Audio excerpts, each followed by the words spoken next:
Baik, bismillahirrahmanirrahim. Assalamualaikum warahmatullahi wabarakatuh. Perkenalkan, nama saya Bella Erlita, NPM 2201010017. Saya dari kelas F.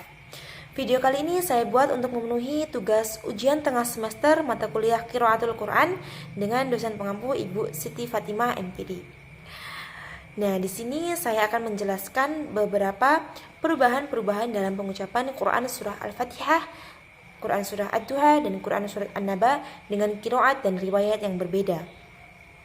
Yang pertama, saya akan menjelaskan tentang perubahan-perubahan dalam pengucapan Quran surah Al-Fatihah ayat 1-7, qiraat Imam Hamzah Al-Kufi, riwayat Khalaf. Di sini terdapat beberapa perubahan, yaitu yang pertama terdapat pada ayat keempat surat Al-Fatihah, yaitu pada lafaz Maliki. Nah, Maliki itu biasanya kita baca dengan panjangnya dengan 2 harokat. Nah, untuk riwayat Khalaf ini kita membacanya dengan 1 harokat saja. Jadi yang tadinya Maliki Yaumiddin itu menjadi Maliki Yaumiddin, seperti itu. Kemudian untuk perubahan yang selanjutnya itu terdapat pada ayat ke-6 dan ke-7 surat Al-Fatihah, yaitu terdapat lafaz huruf shad itu kita ganti di riwayat Khalaf ini diganti menjadi za. Kemudian di ayat ke-7 itu terdapat lafaz alaihim. Nah, itu diganti dengan alaihum. Jadi untuk sebenarnya pada ayat ke-6 dan ke-7 Al-Fatihah qiraat Imam Hamzah Al-Kufi riwayat Khalaf seperti ini. Ihdinaz siratal mustaqim Ziratal ladzina an'amta 'alaihim ghairil maghdubi 'alaihim waladdallin. Nah, seperti itu. Itu tadi beberapa perubahan-perubahan dalam pengucapan Quran surah Al-Fatihah ayat 1-7 qiraat Imam Hamzah Al-Kufi riwayat Khalaf. Nah, selanjutnya adalah perubahan-perubahan bacaan atau perubahan-perubahan pengucapan Quran surah Ad-Duha ayat 1-11 qiraat Imam Nafi riwayat Wars. Di surah Ad-Duha ini ada beberapa perubahan, yaitu pada ayat pertama sampai dengan ayat ke-8 itu setiap akhir ayatnya dibaca dengan imalah. Dibaca dengan imalah itu dibaca di akhirnya itu diganti dengan atau seperti. Jadi contohnya seperti ini. Wadduha wallaili idza saja, seperti itu, dan seterusnya sampai ke ayat ke-8. Kemudian perubahan selanjutnya itu terdapat pada ayat ke-4 surah Ad-Duha, yaitu terdapat pada lafaz yang walal akhiratu dan minal uli. Nah, di lafaz yang walal akhiratu itu terdapat nakal dan tul. Nakal itu kita menghilangkan sukun, jadi sukunnya itu dihilangkan. Kemudian lanya ini yang tadinya dibaca 2 harokat itu dibaca dengan tul, yaitu dibaca dengan 6 harokat. Kemudian setelah ada khiratu. Nah, lafaz huruf ro di sini bukan dibaca ro, melainkan dibaca dengan ra. Jadinya seperti ini. Walalakhiratu, seperti itu. Nah, di lafaz yang minal ule sekarang. Di lafaz yang minal ule ini juga terdapat nakal dan tul. Nah, nakal tadi apa? Nakal tadi menghilangkan sukun. Jadi di sini sukunnya dihilangkan. Kemudian ule ininya itu dibaca dengan 6 harokat.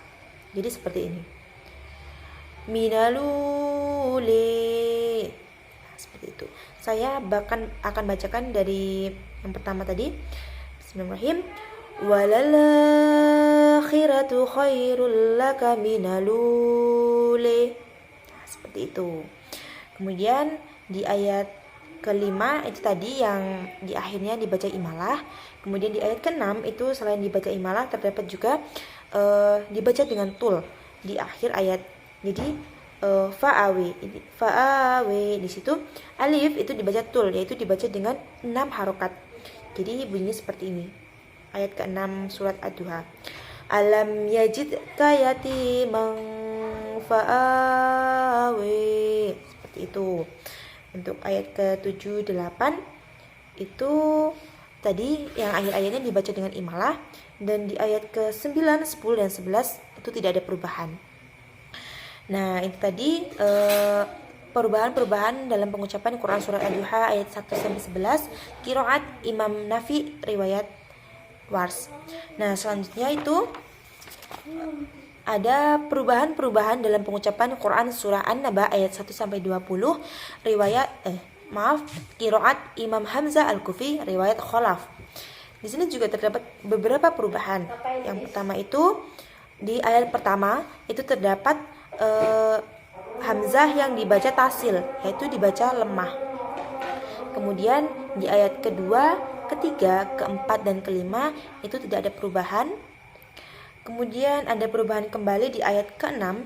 Di sini ada setiap hamzah hidup dan sebelumnya berupa sukun alif lam ta'alif dalam satu kata dalam keadaan wasol kholaf itu membacanya dengan saktah. Membaca dengan saktah itu membaca dengan apa? Membaca dengan saktah itu membaca berhenti sejenak tanpa bernafas. Jadi di ayat ke-6 surat An-Naba itu alam naj'alil ardo mihada. Di bagian naj'alil itu kita berhenti sejenak tanpa bernafas. Kemudian pada ayat ke-7 itu tidak ada perubahan. Ada perubahan lagi di ayat ke-8 itu juga dibaca saktah pada bagian kum. Jadinya wa khalaqnakum azwaja, seperti itu. Kemudian di ayat ke-9, 10 sampai dengan ayat ke-14 itu tidak ada perubahan. Ada perubahan kembali di ayat ke-15, itu ada satu lafaz yang dibaca satu harokat. Jadi di bagian bihi di sini biasanya dibaca dua harokat, tapi menurut riwayat Khalaf ini dibaca satu harokat saja. Jadi ayat ke-15 surat An-Naba itu menjadi linukhrija bihi habbaw wa nabata, seperti itu. Adapun di ayat ke-16 ada perubahan kembali, ada perubahan juga dibaca saktah di bagian wajannatin, itu kita berhenti sejenak tanpa bernafas. Jadi seperti ini, wajannatin alfafa, seperti itu. Kemudian di ayat ke-17 itu tidak ada perubahan, ayat ke-18 juga tidak ada. Kemudian di ayat ke-19 itu ada dibaca saktah pada bagian fakanats, dan di bagian fakanats itu kita berhenti sejenak tanpa bernafas. Jadinya seperti ini, wa futihatis sama'u fakanats abwaba, seperti itu. Kemudian di ayat ke-20 itu terdapat perubahan. Jadi setiap tak bertemu dengan sin itu dibaca idgham, yaitu taknya dihilangkan dan kita langsung melanjutkan ke huruf selanjutnya, yaitu ke sinnya tersebut. Jadinya seperti ini, wasuyiratil jibalu fakanat mohon maaf, saya ulang, fasuyiratil jibalu fakanas saroba, seperti itu. Jadi dia langsung dilanjut ke sinnya. Ya itu tadi beberapa perubahan-perubahan pengucapan dalam Quran surat An-Naba ayat 1 sampai 20 qiraat Imam Hamzah Al-Kufi riwayat Khalaf. Baik, itu tadi penjelasan dari saya mengenai perubahan-perubahan pengucapan dalam Quran surah Al-Fatihah, Ad-Duha, dan An-Naba dengan qiraat dan riwayat yang berbeda. Saya mohon maaf jika dalam penjelasan ini saya melakukan banyak kesalahan, dan saya mohon ampun yang sebesar-besarnya kepada Allah Subhanahu wa taala. Saya ucapkan terima kasih dan saya akhiri. Wassalamualaikum warahmatullahi wabarakatuh.